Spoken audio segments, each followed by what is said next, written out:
Photo, Xinhua after signing the National Defense Authorization Act, NDAA, for fiscal year 2020 on December 20, U.S. President Donald Trump announced the establishment of the U.S. Space Force, the sixth military branch of the U.S. Armed Forces. Though the new arm of the military will not substantially augment U.S. defense capability, it will definitely prove useful if the country's might is challenged in space.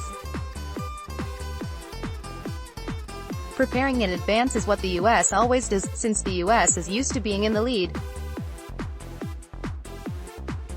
When the U.S. believes that some countries might pose a potential threat within a certain field, it tends to seek a dominant position before the challenge can actually raise its head.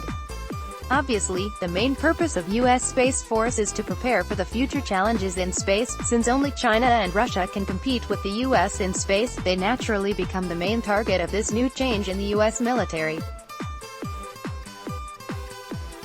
Not only do China and Russia have relatively established techniques in space exploration, they are also the two biggest competitors of the U.S. Therefore, the U.S. has to make sure that it occupies commanding heights and takes the lead all the time. By doing so, it will have the upper hand in terms of either attack or defense. The major challenge faced by the U.S. government after establishing the Space Force is the military budget. Cultivating a new service would undoubtedly lead to the budget shooting up, but there is only limited room for increase. Besides, Trump's wall construction along the U.S.-Mexico border, soldiers' rising wages and the appropriation to the new military service will easily result in a higher deficit and will affect U.S. investment in other defense arms. However, as the first country with a space force, the U.S. will certainly have an advantage in military field. In the current international situation, the risk of an arms race that could be triggered by U.S. Space Force is much lower than that during the Cold War.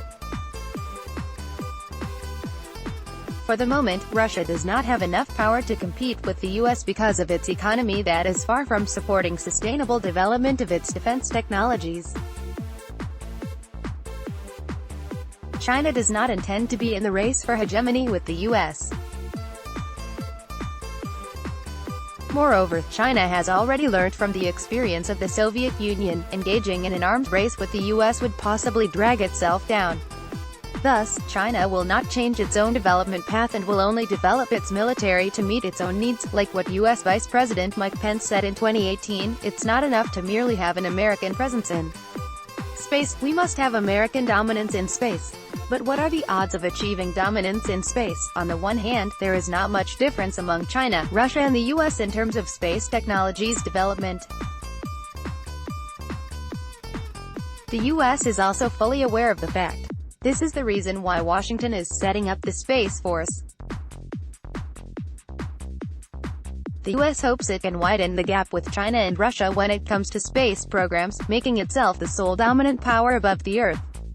But this could only be wishful thinking. On the other hand, space is a public domain, and it is thus highly unlikely to be privatized. In warfare on Earth, countries generally fight for land. But in space competition, an area can't be occupied but a country can launch Space Force and satellites as long as it is capable. Space, just like the Antarctic and the Arctic, is a natural resource for all human beings, which should not be overly militarized. Space militarization will increase the risk of conflicts and is a waste of resources. Actually, there are precedents for peaceful utilization of space.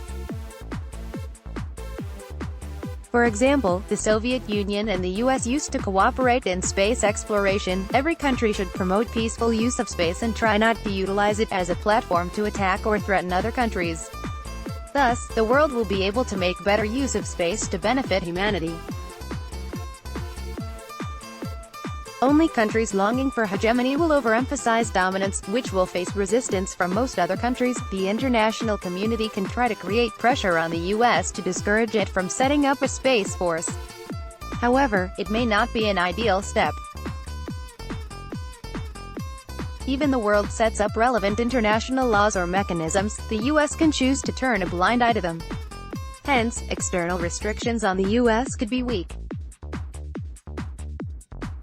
All in all, the only power that can actually influence the U.S. government is its own people. American people need to awaken their government and make it realize the power of the ballot. The author is a research fellow with the Institute of American Studies, Chinese Academy of Social Sciences. Opinion at globaltimes.com.cn. Related articles. Let's block ads. Why?